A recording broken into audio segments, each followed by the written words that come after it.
ముని, కాంచన, కాంచన 2 లాంటి horror comedy చిత్రాలతో ప్రేక్షకులను అలరించిన రాఘవ లారెన్స్ తాజాగా కాంచన 3తో ప్రేక్షకుల ముందుకొచ్చాడు.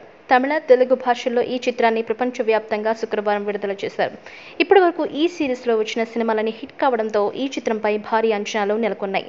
అందుకు తగిన విధంగానే గ్రాండ్గా రిలీజ్ చేశారు. ఇకపోతే కాంచన 3కి మంచి ప్రశంసలు అందుతున్నాయి.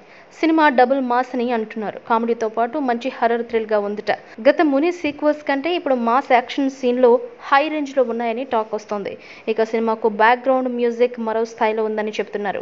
లారెన్స్ మరోసారి అద్భుతంగా కష్టపడ్డారని, సినిమాటోగ్రఫీ కూడా మంచి కిక్కిస్తుందని అంటున్నారు. ఇక కామెడీ అందిస్తూనే హర్రర్ సీన్స్, ఎమోషన్ సీన్స్ని లారెన్స్ సమపాళ్లలో అందించాడని చెబుతున్నారు.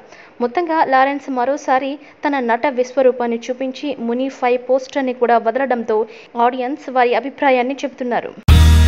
మా వీడియోస్ కనుక మీకు నచ్చినట్లయితే like, share and don't forget to subscribe.